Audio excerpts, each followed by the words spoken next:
महाराष्ट्र का घमासान, सीटों पर जारी खींचतान। 270 का एक मत हमने किया है। फाइनल हुआ या लटका, किसको राहत किसे झटका? अशा एकंदरीत 38 पहिल्या टप्प्यातील उमेदवारांची घोषित या ठिकाणी केलेली आहे। महाराष्ट्र में चुनाव कब तक सीटों पर था? महाराष्ट्र के ऊपर जो सरकार बिठाई है, एक इलीगल सरकार है, उसे दूर करना है। सबसे बड़ा चैलेंज वही है।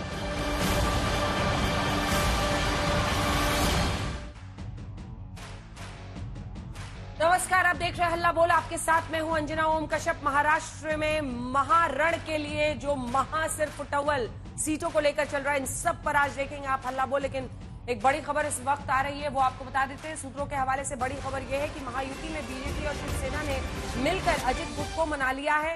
सूत्रों के हवाले से खबर है कि अमित शाह के आवास पर अजित पवार के साथ हुई बैठक में, जिसमें अजित ने 4 पॉइंट्स में अपनी बात रखी और उसके बाद बीजेपी और शिवसेना ने यह तय किया है, दोनों ही अपने कुछ सीटें छोड़ेंगे, यानी चाहे वो एकनाथ शिंदे गुट हो या बीजेपी हो। ये सीटें अजित पवार की एनसीपी को मिलेंगी। कौन कौन सी सीटें हैं, इसको लेकर स्थिति साफ नहीं है, लेकिन सूत्रों ने कहा है कि ये वही सीटें हैं जहां 2019 में एनसीपी लड़ी थी और जीती थी।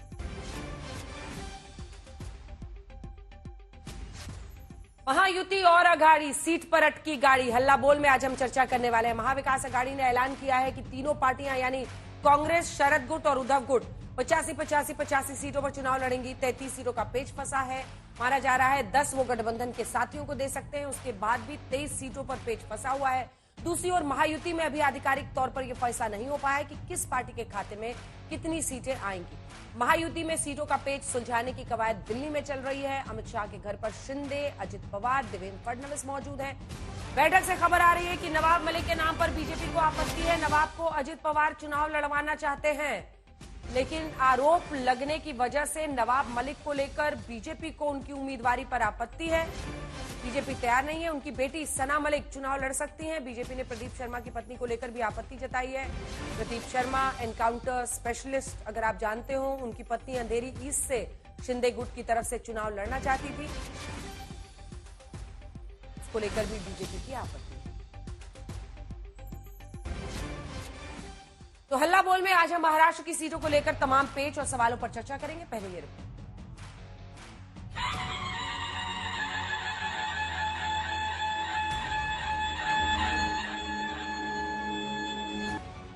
महाराष्ट्र के महारण का बिगुल बज गया है और दोनों गुटों में सीट फुटअव्वल अपने आखिरी छोर पर है। हालांकि सीटों का टेंशन अभी बरकरार है। दोनों गठबंधन में सीटों पर खींचतान जारी है। महायुति के तीनों दल बीजेपी, शिंदे शिवसेना और अजित पवार की एनसीपी की पहली लिस्ट आ गई है, लेकिन कुछ सीटों पर लड़ाई ऐसी है कि मामला दिल्ली दरबार तक आ गया। फडणवीस आए, एकनाथ शिंदे आए और पहुंचे अजित पवार। तीनों दिल्ली आए गृह मंत्री अमित शाह से मिलने। महायुति में कुछ सीटों पर माथापच्ची अब भी जारी है, लेकिन यह तय हो गया है कि कौन सी पार्टी कितनी सीटों पर चुनाव लड़ेगी। तीनों पार्टियों ने अपनी उम्मीदवारों की पहली लिस्ट भी जारी कर दी है। बीजेपी ने 99 उम्मीदवारोर की पहली लिस्ट जारी की। शिंदे शिवसेना ने 45 उम्मीदवारों की और अजित पवार की एनसीपी ने 38 नाम घोषित कर दिए। यानी महायुति ने कुल 182 सीटों पर उम्मीदवार घोषित कर दिए हैं। 106 सीटों पर उम्मीदवारों का ऐलान होना अभी बाकी है। इन सीटों पर पेच अमित शाह के साथ होने वाली बैठक में सुलझाया गया, लेकिन अमित शाह से मिलने आए तीनों नेता समझौते की सूरत बनने का दावा कर रहे हैं। आम्ही महायुती म्हणून त्या बाबतीमध्ये एकत्र निवडणुकीला सामोरं जातोय। भाजप, शिवसेना, राष्ट्रवादी काँग्रेस पक्ष आणि त्याच्यातून काही आमचे घटक पक्ष, असं आम्ही या निवडणुकीला सामोरं जातोय। आज माझे प्रांताध्यक्ष देखील यादी काही सगळी आमची झाली नाही। पिछली बार भी कामाख्या देवी का दर्शन करने हम आए थे, चुनाव से पहले भी, सरकार बनाने से पहले और सरकार बनाने के बाद भी आए थे। कामाख्या माँ का आशीर्वाद बहुत है और इसलिए इस बार भी कामाख्या माँ का आशीर्वाद लेके यहाँ पर जाएंगे। महायुति में 3 सीटों को लेकर अच्छा खासा गतिरोध है। उससे पहली सीट शिवाजी नगर है, जहां से नवाब मलिक चुनाव लड़ना चाहते हैं। वो अजित पवार की एनसीपी से टिकट चाहते हैं, लेकिन नवाब मलिक पर लगे आरोपों को देखते हुए बीजेपी नवाब मलिक को टिकट देने के खिलाफ है। नवाब मलिक की बेटी सना मलिक अनुशक्ति सीट से टिकट चाहती हैं, बीजेपी इसके खिलाफ है। एनकाउंटर स्पेशलिस्ट प्रदीप शर्मा की पत्नी स्वीकृति प्रदीप को अंधेरी ईस्ट से टिकट देने का भी बीजेपी विरोध कर रही है।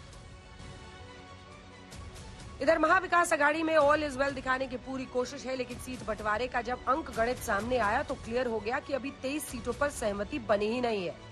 बीते दिन जॉइंट पीसी में तीनों पार्टियों ने सीट बंटवारे का ऐलान किया। आज हमने निश्चित किया कि 85 270 का एक मत हमने किया है सीट के ऊपर, और जो 28 सीट है जो हमारी अलायंस है, सिकाप होगी, कम्युनिस्ट होगा, समाजवादी होगा, 18 सीट है जो हमारी 18 सीट जो है, तो उसमें जो हमारी अलायंस जो दल है उनसे भी हम चर्चा करके उनको भी कुछ जगह देने का है। 270 जागांवरती आमची पूर्ण सहमती झाली आहे। त्यांची आता आम्ही यादीही बनवलेली आहे। उरलेल्या जागा ज्या आहेत त्या आमचे जे मित्र पक्ष आहेत त्यांच्याशी आमची उद्या सकाळपासून चर्चा सुरू होईल आणि अशा तऱ्हेनं 288 जागा या महाविकास आघाडी पूर्ण ताकदीने लढून महाराष्ट्रात सत्तेवर येईल। तो महाआघाड़ी में कांग्रेस उद्धव गुट शरद गुट में 85-85-85 का फॉर्मूला बन गया है। 10 सीट सहयोगियों के लिए छोड़ना है, लेकिन 23 सीट पर समझौता बाकी है। महाविकास आघाड़ी की तरफ से अभी सिर्फ उद्धव गुट ने 65 उम्मीदवारों की एक पहली लिस्ट जारी की है। कांग्रेस और शरद पवार एनसीपी ने अभी तक कोई लिस्ट नहीं निकाली है। मुंबई की वर्ली सीट से इधर आदित्य ठाकरे ने आज नामांकन दाखिल करने से पहले रोड शो किया। महायुति ने अभी तक कोई घोषणा नहीं की है, हालांकि एमएनएस का कैंडिडेट आपके खिलाफ है। आपको लगता है बहुत बड़ा चैलेंज है महायुति? मुझे लगता है चैलेंज हमारे राज्य में बेरोजगारी का है, वो हमें दूर करना है। लेकिन किस तरह से अब महायुति अगर यहाँ पर कोई देती है उम्मीदवार तो किस तरह से लड़ाई होगी आपको लगता है? मुझे लगता है महाराष्ट्र, आप देख रहे हो महाराष्ट्र के ऊपर जो सरकार बिठाई है एक इलीगल सरकार है, उसे दूर करना है। सबसे बड़ा चैलेंज वही है। महाराष्ट्र में चुनावी तापमान जोर पकड़ रहा है। नामांकन दाखिल करने का आखिरी दिन करीब आ रहा है और दोनों गुट एकजुटता और जीत का दम भर रहे हैं। आज तक ब्यूरो। डॉक्टर अजय आलोक प्रवक्ता बीजेपी के हमारे साथ जुड़ गए। सुरेंद्र राजपूत प्रवक्ता कांग्रेस पार्टी के, आनंद दुबे प्रवक्ता शिवसेना यूबीटी गुट के, कृष्णा हेगड़े प्रवक्ता शिवसेना शिंदे गुट के हमारे साथ जुड़ गई हैं। लेकिन एक और 2-3 बड़ी खबरें एक के बाद एक महाराष्ट्र की आ रही है। महायुति में बगावत होने की खबर है। छगन भुजबल के भतीजे और मुंबई में एनसीपी के अध्यक्ष समीर भुजबल ने इस्तीफा दे दिया है और नांदगांव से निर्दलीय उम्मीदवार के तौर पर नामांकन उन्होंने भर दिया है। नांदगांव शिंदे गुट के खाते में है और वहां से पार्टी ने मौजूदा विधायक सुहास कांडे को उम्मीदवार बनाया है। ऐसे में समीर भुजबल, जो कि छगन भुजबल के भतीजे हैं, मुंबई में एनसीपी के अध्यक्ष हैं समीर भुजबल, उन्होंने इस्तीफा दे दिया। नांदगांव से निर्दलीय उम्मीदवार के तौर पर वो नामांकन भर चुके हैं। वहां से पार्टी ने मौजूदा विधायक सुहास कांडे को उम्मीदवार बनाया है।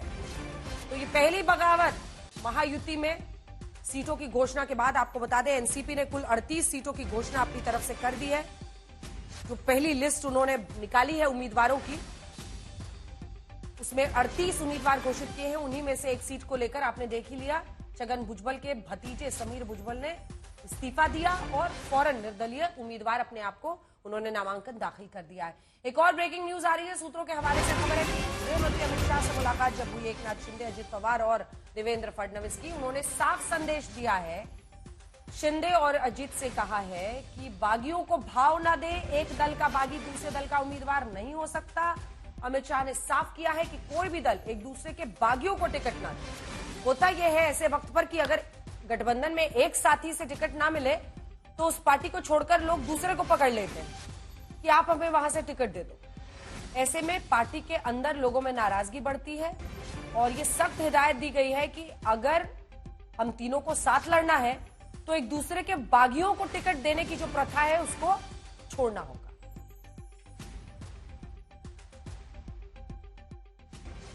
आपको महाराष्ट्र में जरा तमाम जो गेस्ट हैं उनको भी दिखा दीजिए। ये बताते हुए आपको बताते हैं महाराष्ट्र में दोनों ओर के गठबंधन से किस किस पार्टी ने कितने उम्मीदवार घोषित कर दिए। सबसे पहले महायुति एनडीए की तरफ से बीजेपी ने 99 सीटों की उम्मीदवारों की पहली लिस्ट निकाल दी है।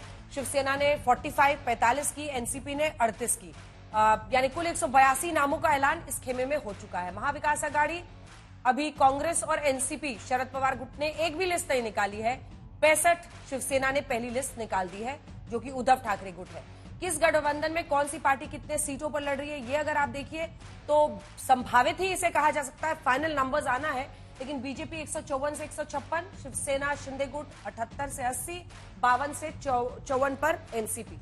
महाविकास आघाड़ी में घोषणा की है 85 और 10 सीट गठबंधन के साथ है। आपने सुना, चाहे वो समाजवादी पार्टी हो, वाम दल हो, आम आदमी पार्टी को भी खबर है 2 सीटें दे रहे हैं।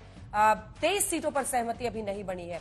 लेकिन इससे पहले कि हम चर्चा की शुरुआत करें, ये बताते हुए कि गृह मंत्री अमित शाह ने क्या संदेश दिया है, क्या क्या प्रॉब्लम्स आ रही हैं अजय आलोक जी।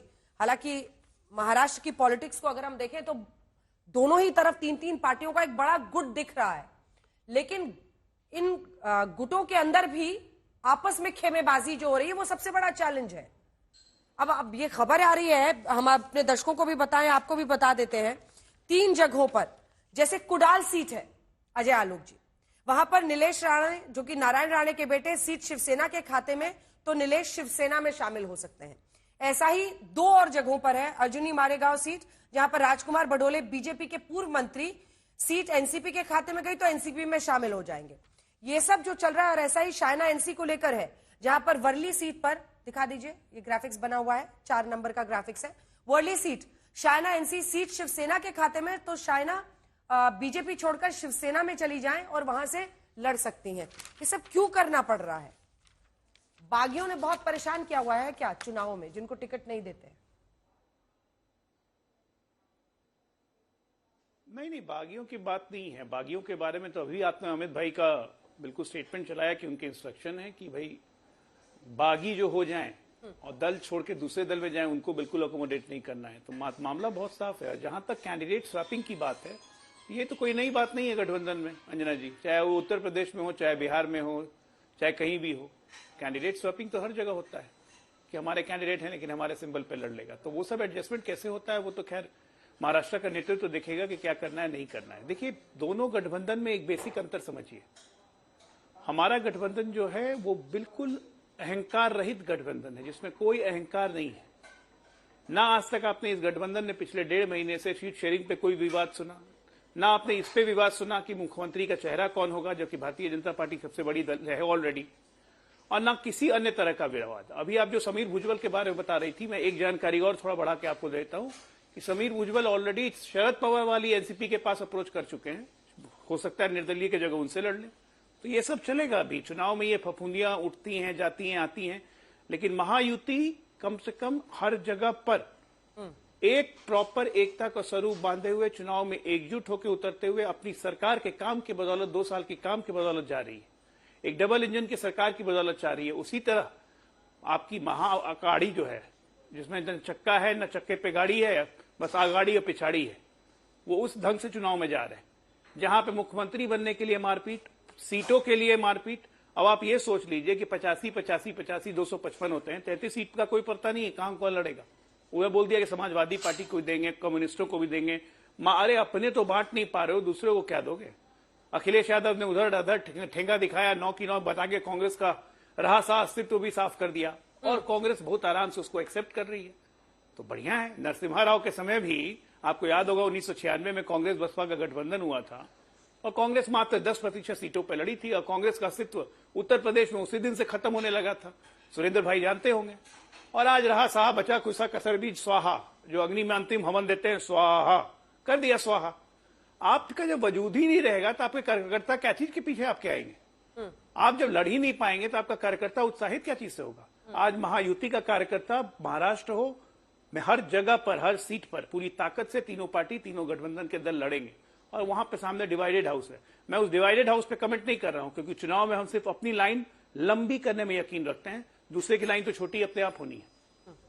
आज 24 तारीख है, जो 9वें नंबर की ग्राफिक्स है वो दिखा दीजिए। सुरेंद्र राजपूत जी, मामला कितना सलटा और कितना अभी भी लटका हुआ है, ये सवाल मैं इसलिए पूछ रही हूं क्योंकि एक बार डेट्स देखिए तो अब 29 अक्टूबर को नामांकन की आखिरी तारीख है और उसके बाद से मतदान है 20 नवंबर को। ऐसे में अभी तक न कांग्रेस की लिस्ट सामने आई है ना ही शरद पवार गुट की, क्या वजह है? तीन चार चीजें हैं अंजना जी। पहली बात तो हम लोगों का फार्मूला भी क्लियर है, हमारी सीटें भी क्लियर है, हमारी कुल 15 सीटों पर पेंच है। हम तो जिम्मेवारी से स्वीकार करते हैं। 85 सीटों पर 85 पे हम तीनों दल लड़ेंगे।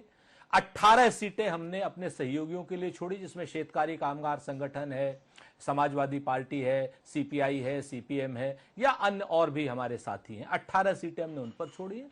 15 सीटों पर हम तीनों पार्टियों में यह है कि हमारे पास मजबूत उम्मीदवार हैं। इसका फैसला हम अगले 2-3 दिन में कर लेंगे, तो इसमें कहीं कोई दिक्कत नहीं है। हमारी तो टोटल की टोटल फाइनल हो चुकी है, इसमें कहीं भी हमारा इफ्बट नहीं है। हाँ, मतभेद थे, हमारे गुट के अंदर भी मतभेद थे, पार्टी में भी थे, हम सबने शॉर्ट आउट कर लिए। हमें अपने मतभेद शॉर्ट आउट करने के लिए महाविकास आघाड़ी को दिल्ली नहीं आना पड़ा। और मराठा राजनीति में और महाराष्ट्र की राजनीति में जो लोग जानते हैं अंजना जी, कब तक टिकट घोषित होगा? और क्या उद्धव जी, एक प्रश्न और आपसे बीच में पूछ रही हूँ, उद्धव जी क्या चेहरे होंगे? जी बोलिए, पूरा कीजिए। दोनों मैं दोनों बातें आपको जवाब देता हूं। पहली बात तो मैं आपको बता दूं कि आज की डेट में हमारा तो हाउस जो है बिल्कुल एक है, नेक है। उद्धव जी की आपने बात करी, उद्धव जी ने भी स्वयं कह दिया कि कांग्रेस पार्टी से बने, शिवसेना से बने, एनसीपी से बने, कोई मुख्यमंत्री बने मैं पूरा सपोर्ट करूंगा, मुझे कोई ऐसा वो नहीं है। जिसको महाविकास आघाड़ी मुख्यमंत्री पद के लिए कहेगी वो मुख्यमंत्री होगा। ये उद्धव ठाकरे जी का ऑफिशियल स्टेटमेंट है। आप चाहें तो उसको खोल करके किसी भी नेट पर पढ़ सकते हैं और आपको तो मालूम ही होगा, आप अच्छे तरीके से जानती हैं। लेकिन मराठा राजनीति और महाराष्ट्र की राजनीति में ना अंजना जी, आज का दिन एक शर्म के लिए है महायुति के लिए। इन्होंने मराठा राजनीति को शर्म से झुका दिया है कि अमित शाह जी के घर पर महायुति की बैठक हो रही है, यानी मराठा लोग आकर के, महाराष्ट्र के लोग आकर के, गृह मंत्री जो गुजरात से आते हैं उनके घर पर बैठ करके महाराष्ट्र की राजनीति के तीनों फलक बैठ करके वहां पर तय कर रहे हैं कि कौन किसको लड़ेगा, और अमित शाह जी उनको निर्देश दे रहे हैं। आप समझिए इस बात को। और ये मराठा लोग और महाराष्ट्र के लोग बहुत अच्छी तरीके से अपने आत्मसम्मान के लिए लड़ते भी हैं, भिड़ते भी हैं और फाइट टू फिनिश करते हैं। आज जिस तरीके से अजीत पवार को और एकनाथ शिंदे को और सारी चीजें इन्होंने बीजेपी इन दोनों गुटों को कंट्रोल करने की जो कोशिश कर रही है और वहां के रोजगार को गुजरात ले जाके और यहां के अजीत पवार और शिंदे को जो बेरोजगार बनाने की कोशिश कर रही है, इसका जवाब और इसका खामियाजा इन तीनों महायुति के अलायंस के लोगों को भुगतना पड़ेगा। और आपकी जो बात है ना, आपने कहा कि हमारी सीट के कैंडिडेट ऑलरेडी जो हैं लगातार क्षेत्र में है और उसमें हम अपने लोगों को हम ग्रीन सिग्नल दे चुके हैं, लिस्ट हमारी आ जाएगी।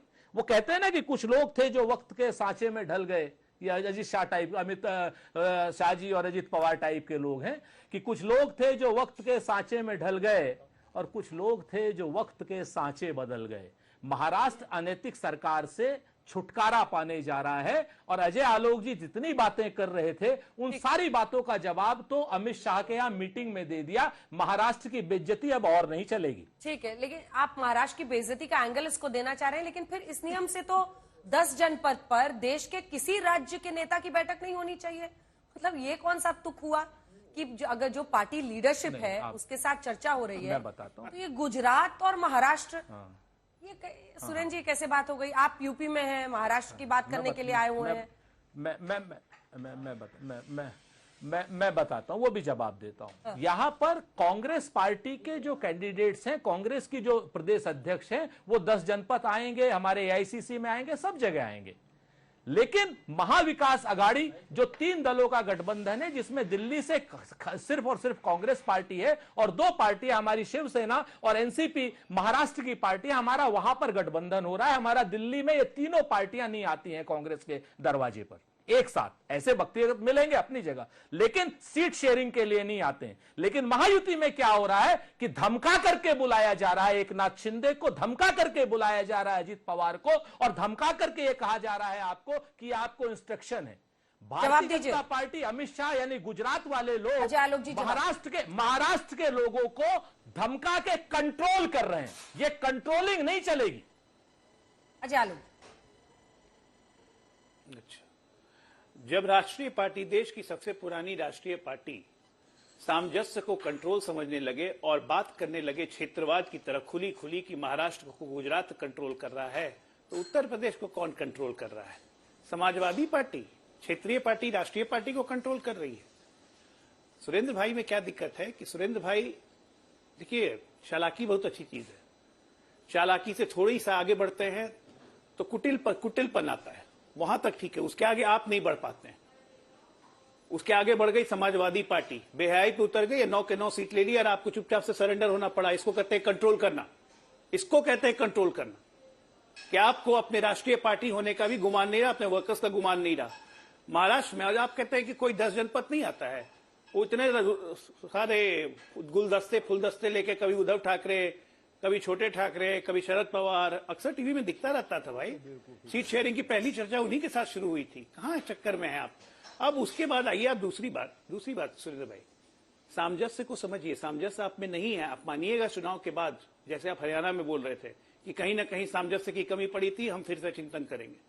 सामंजस्य नहीं है, इसको मानिए। लेकिन ये बहुत चिंताजनक बात है कि एक राष्ट्रीय पार्टी कांग्रेस जैसी होके, जो हमेशा क्षेत्रवाद का विरोध करती थी, आज खुलेआम सुरेंद्र राजपूत क्षेत्रवाद का समर्थन कर रहे हैं, गुजरात और महाराष्ट्र की तर्ज पे बात कर रहे हैं, उत्तर प्रदेश की तर्ज पे बात कर रहे हैं। तब तो आपके लिए बड़ी समस्या हो जाएगी साहब, क्योंकि कभी आप धर्म पकड़ते हैं, कभी आप क्षेत्र पकड़ने लगते हैं, सिर्फ बंटवारे की बात करते हैं। उसी पे योगी जी का ये बात होता है कि बटोगे तो कटोगे, एक रहोगे तो नेक रहोगे, तो उसमें आपको बुरा लग जाता है।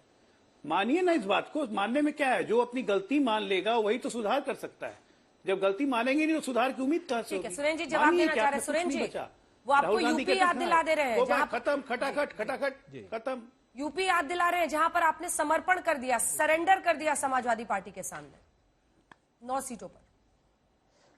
ये आपको लगता है? हाँ, ये आपको लगता है। वो कहते हैं ना कि तीर खाने की हवस है तो जिगर पैदा कर। अजय भाई, तीर खाने की हवस है तो जिगर पैदा कर, और सरफरोशी की तमन्ना है तो सर पैदा कर। आप लोग पहली चीज तो अजय भाई के साथ समस्या में, अजय भाई के डिक्शन पे कोई, अरे भाई 2 मिनट, अब मैं आपके बीच में नहीं बोला ना। तो अगर आपके साथ प्रॉब्लम है, आप अंग्रेजी स्कूल में भी संस्कृत से पढ़े हैं, मुझे नहीं पता, लेकिन सामंजस्य से बोला जाता है। सामंजस्य जो कर रहे हैं आप हिंदी चैनल पर मत कीजिए। एक बात मैं आपको बता देता हूं कि उत्तर प्रदेश से महाराष्ट्र का क्या लेना देना है, पहली बात। और दूसरी बात, हाँ हमने किया है। क्यों? इसलिए किया है कि आपकी आतताई सरकार को हटाना है। हम तो सहमत हैं, हम तो मानते हैं कि हमने 9 की 9 सीटें समाजवादी पार्टी को दी हैं, एक बड़े उद्देश्य के लिए दी हैं। लेकिन आपको तो इतना तक नहीं कि अगर उद्धव ठाकरे जी अकेले आ रहे हैं, आपको अकेले तो 1000 बार नरेंद्र मोदी जी के यहां सब लोग आ चुके हैं। हम तो बहुत स्पष्ट कहते हैं कि गुजरात महाराष्ट्र को कंट्रोल नहीं करेगा, और भारतीय जनता पार्टी और गुजरात के लोग जो अजीत पवार को, सुशील क्या नाम, एकनाथ शिंदे को दिल्ली बुला रहे हैं, और दिल्ली बुला करके बीजेपी जो कंट्रोल कर रही है, इसका जवाब आपको मराठा का जनमानस देगा। आप इस चीज को याद रखिए। आप हमारे ऊपर कुछ भी आरोप लगा सकते हैं, लेकिन यह आरोप नहीं लगा सकते कि महाविकास अघाड़ी की कोई पूर्ण बैठक टिकटों के लिए, बागियों के लिए, दागियों के लिए कोई हमने दिल्ली में करी हो। हमारी बैठक वहीं थी, वहीं है और वहीं रहेगी, और वहीं से टिकटों का बंटवारा होगा। और आपके जो संदेश जा रहा है ना दिल्ली से, और अमित शाह जो कंट्रोल कर रहे हैं, भरोसा रखिए मेरी बात का कि मुंबई भी जवाब देगा और रेस्ट ऑफ मराठवाड़ा भी जवाब देगा। ठीक है, बोल लीजिए अजय आलोक जी, सिर्फ एक लाइन, लेकिन क्योंकि कृष्णा जी को मैं चाहती हूँ वो जवाब दे। वो कह रहे हैं एकनाथ शिंदे को जानबूझकर बुलाया गया दबाव देकर। बोलिए। मैं संजय राउत की बात याद दिला देता हूं सुरेंद्र भाई को। संजय राउत की बात याद दिला देता हूं कि कौन कंट्रोल करता है, कौन बेइज्जत करता है। हम कांग्रेस वालों से पूछते हैं तो वो कहते हैं कि नहीं, हमें अपने आलाकमान से पूछना पड़ेगा, दिल्ली बात करना पड़ेगा। तो हम कहते हैं जल्दी करो, जल्दी करो। ये होती है बेहयाई जो अभी हो रही है स्क्रीन पे। अरे सब आपको कंट्रोल कर रहे हैं। क्षेत्रीय पार्टी से भी बुरा हाल हो गया आपका। न यूपी बचा, न महाराष्ट्र बचा, कुछ बचा कहां। ऐसी बात है कि सरकार गिरानी है तो 9 के 9 सीट आ जाएंगे तो सरकार गिरेगी क्या यूपी में? 9 की 9 तो हम जीतने जा रहे हैं। मिस्टर हेगड़े, सुरेंद्र जी दावा कर रहे हैं कि दबाव में एकनाथ शिंदे को बुलाया गया है दिल्ली। देखिए सुरेंद्र जी क्या बोल रहे हैं पता नहीं, वो तो खुद देश की बंटवारा करने की बात कर रहे हैं। बेशक मैं आपको बोलता हूँ जब एकनाथ शिंदे जी मुख्यमंत्री बने तो हमारे पास 40 विधायक थे। अमित शाह जी ने और मोदी जी ने बुला के उनको वहां पर मुख्यमंत्री बनाया। उसके बारे में क्यों नहीं बोलते कि मराठा का सम्मान किया है मोदी जी ने और अमित शाह जी ने? आप तो देश के को तोड़ने की बात कर रहे हैं, गुजरात, महाराष्ट्र। ये क्या आपको शर्म आती है? शर्म नहीं आती है ऐसे बात करते हुए? और दूसरी बात क्या है, आपका तो सबसे ज्यादा मजाक तो संजय राउत ने उड़ाया जब आप हरियाणा हार गए थे। क्या क्या बोला आपके बारे में, और वो भी न्यूज़पेपर में खुल्लम खुल्ला बोल दिया। आज भी वो बोल रहे हैं नाना पटोले से तो हम बात ही नहीं करेंगे, उनका शक्ल भी नहीं दिखेंगे, हम जो भी बात करेंगे सीधा दिल्ली से बात करेंगे। और यहाँ के नेताओं की हैसियत नहीं है, इनकी ताकत नहीं है, ऐसे संजय राउत ने बोला है। फिर भी आपको ये करना पड़ता है। उसके बाद सावरकर जी का मैं बोलता हूँ, स्वतंत्र वीर सावरकर जी का तो कांग्रेस अपमान करती रहती है और इनको साथ में रहना पड़ता है। आम आदमी पार्टी आपका अपमान करती है, आपको उनके साथ रहना पड़ता है। ममता दीदी आपका अपमान करती है, आपको उनके साथ रहना पड़ता है। अखिलेश यादव आपको एक सीट नहीं देते, आपको उनके साथ रहना पड़ता है। अरे हम दिल्ली जाते हैं, हम इटली जाके सीट नहीं मांगते, इटली जाके सीट नहीं मांगते हम। सुरेंद्र जी जरा देश के बारे में सोचिए, इसके लिए मैं आपको बोलता हूँ, जरा देश जोड़ने की बात कीजिए, देश को तोड़ने की बात नहीं नहीं नहीं। क्या इटली जाने की भी तो 20 बार जाके आ सकता हूँ, तो छोड़िए वो। आप टिकट, अरे छोड़िए ना यार, आप दूसरे की हैसियत के बारे में बात मत करिए। मैं इटली जाके आया हूँ, मैं यूके भी जाके आया हूँ, और मैं 22 देश घूम के आया हूँ। आपके जैसे छोटे माइंडेड नैरेटिव नहीं है मेरा। एक जवाब दे दीजिए आप, उसके बाद दुबे जी के पास चलेंगे। दुबे जी अभी पारी बैटिंग ओपन करने का इंतजार कर रहे हैं, बड़ा विजन रखे। लेकिन सुरेन जी देश को वो कह रहे हैं, देखिए महाराष्ट्र से बैठ के कह रहे हैं देश को बांटिए मत, ऐसे गुजरात वाले और महाराष्ट्र वाले को झुका रहे हैं, ये वो देश को बांट रहे हैं आप। सुरेन जी अच्छा, तो मैं आपको अंजना जी जिम्मेवारी से कहता हूं कि सारे के सारे महाराष्ट्र के उद्योग धंधे, सेमीकंडक्टर की यूनिट, सारे के सारे क्या नाम डायमंड का व्यापार महाराष्ट्र से छीन करके गुजरात क्यों ले गए अमित शाह जी? क्यों ले गए? क्या महाराष्ट्र पे क्या महाराष्ट्र में लोग नहीं है? आप एक बात, और दूसरी बात, कृष्णा हेगड़े जी को शर्म नहीं आती है?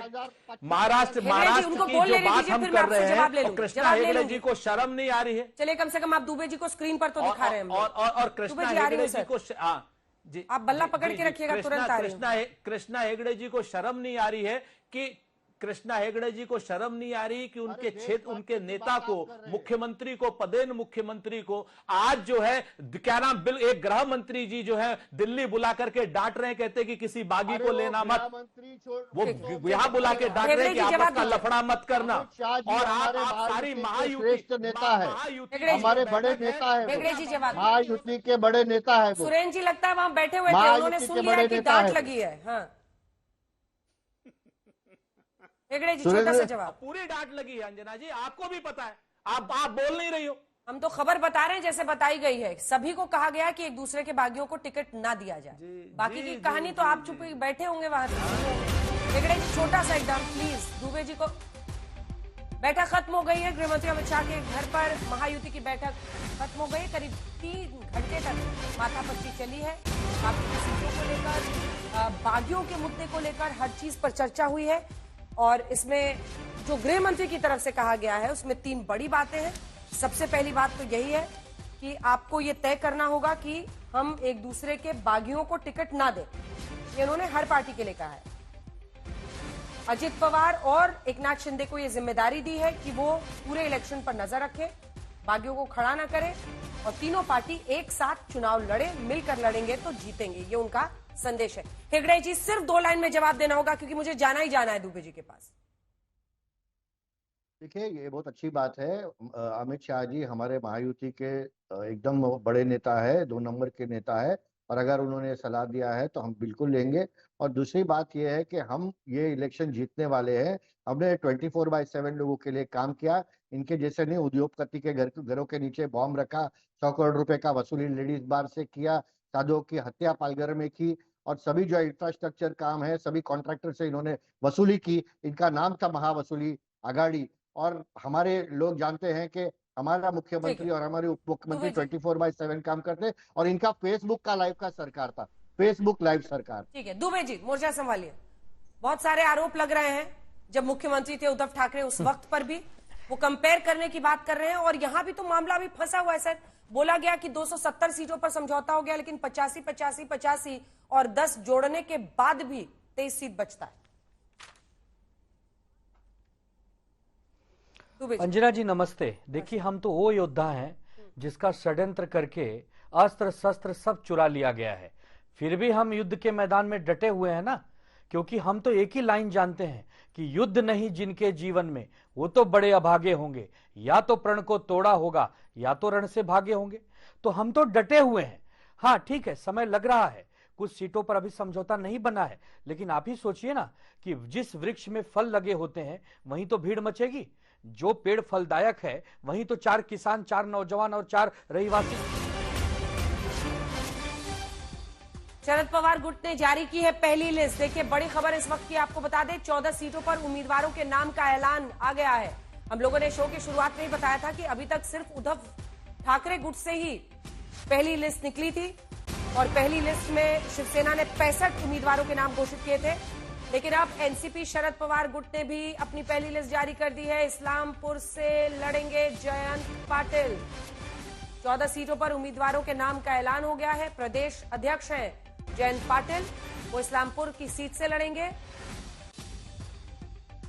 ये देखिए, ये अब खबर आ गई है बड़ी, क्योंकि मामला अब दोनों तरफ से गर्म हो रहा है। हालांकि बीजेपी, शिवसेना, शिंदे और एनसीपी अजित पवार तीनों ने अपनी पहली लिस्ट तो निकाल दी है। लगभग 182 उम्मीदवारों के नाम घोषित कर दिए हैं, लेकिन इधर अब 65 और 14 यानी लगभग 79। घाटकोपर पूर्व श्रीमती राखी जाधव 196, आंबेगाव श्री देवदत्त निकम, जितेंद्र आवाड मुमरा से चुनाव लड़ेंगे। 14 लोगों की लिस्ट यहां पर भी निकल गई। दुबे जी, आपकी बात बीच में रह गई थी, आपको बल्ला कोई थामने ही नहीं दे रहा है। लेकिन सवाल तो यह है कि देखिए, आप लोगों के लिए ये बड़ी लड़ाई थी। नहीं, कोई बात, आपके अस्तित्व की लड़ाई थी, आपके लिए आर पार की लड़ाई थी।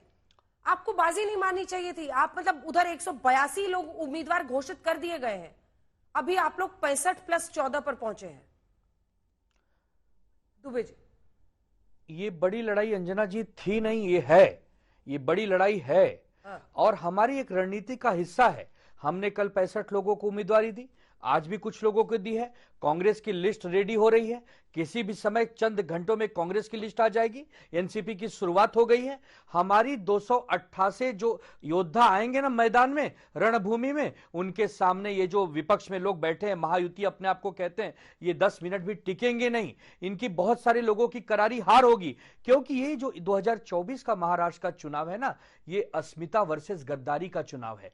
एक तरफ ऐसे लोग खड़े हैं जिन्होंने महाराष्ट्र को लूटा है, पीठ में छुरा भोंका है, नाम और चुनाव चिन्ह छीना है, वो भी किससे? 2 बड़ी पार्टियों से, शरद पवार साहब और उद्धव बाला साहब ठाकरे जी से, जिनका एक विशेष सम्मान हमेशा हमारे राज्य में रहा है। उनके काम को लोगों ने देखा है। हम इनकी तरह नहीं है कि रात को छुपकर भागते हैं, पहले मुंबई से सूरत, सूरत से गुवाहाटी, गुवाहाटी से गोवा, गोवा से फिर मुंबई, और महाशक्ति के सहारे से मुख्यमंत्री तो बनते हैं, लेकिन कितने दिन, कितने समय? अब तो आ गया है ना समय। ये भारतीय जनता पार्टी है। हम पहले दिन से कह रहे हैं कि अपने उपयोगिता के हिसाब से लोगों को नजदीक लेती है। जब समझ में आ गया कि एकनाथ शिंदे और अजीत दादा पवार के पास वोट बैंक बचा नहीं है, तो दिल्ली बुलाकर उनको समझाते हैं, उनको बताते हैं कि जैसा हम कहते हैं वैसा करो।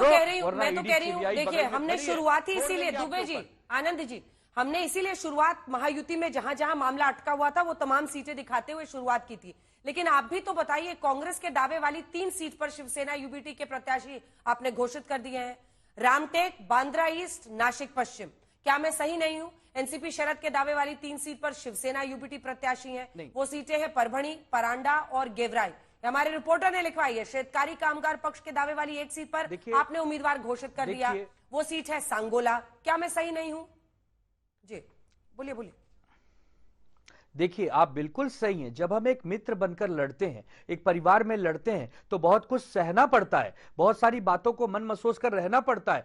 ठीक है, हमने उतारे हैं तो उसके बदले में बहुत सारी जगह वो भी हमारी सीटों पर उतार रहे हैं। यही तो प्रेम का समझौता है, यही तो लोकतंत्र है ना। सिर्फ फुटबॉल थोड़ी कहते हैं इसको कोई मनभेद नहीं कहते। मन मुटाव होना चाहिए, नोकझोंक होनी चाहिए, थोड़ी माथापच्ची होनी चाहिए, थोड़ी रस्सी खेस होनी चाहिए, क्योंकि जहां लहरें हैं, जहां समुद्र है, वहीं तो तरंगे आएंगी, वहीं तो सैलाब आएगा। जहां सूखा पड़ा है, जहां रेगिस्तान है, वहां क्या पानी का समुद्र लाएंगे आप? अरे सर, यह हरियाणा में भी यही कहा जा रहा था जब हम लोग बार बार बता रहे थे जहां हरियाली कि वहां पर जो शीर्ष नेतृत्व में कांग्रेस पार्टी में आपस में छिड़ गया है, कुमारी शैलजा और भूपिंदर हुड्डा के बीच में, तो सब ये कह रहे थे कि अरे कुछ नहीं होगा, हम संभाल लेंगे।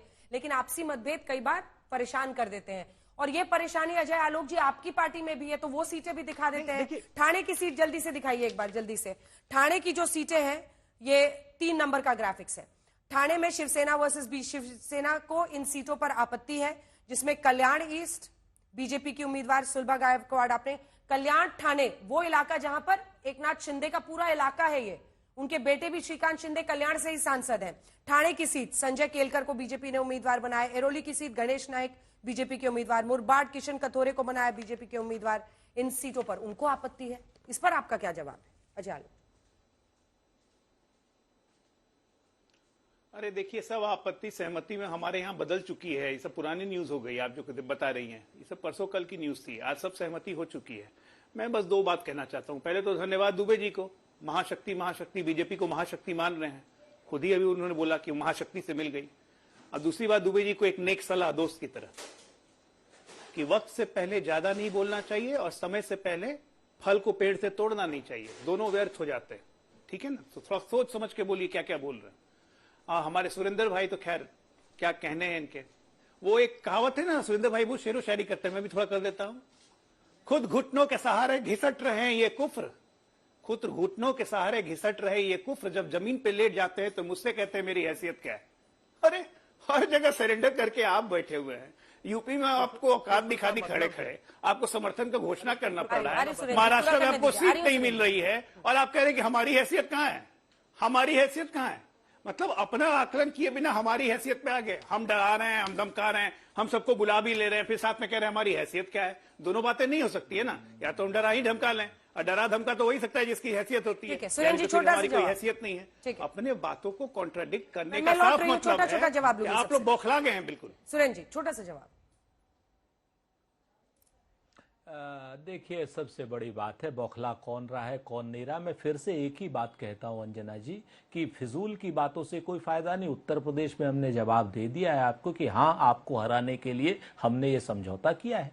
हम आपको 2 चीजें बताते हैं कि आपने मराठा अस्मिता पर जो आज कुठाराघात किया है, मराठा राजनीति को आपने दिल्ली के दरबार में बुला करके गुजरातियों के सामने जो आपने उसको नीचा दिखाया है, तो इसका जवाब तो महाराष्ट्र आपको जी, टाइम एकदम नहीं बचा है, टाइम एकदम नहीं बचा है मिस्टर आलोक, एक लाइन।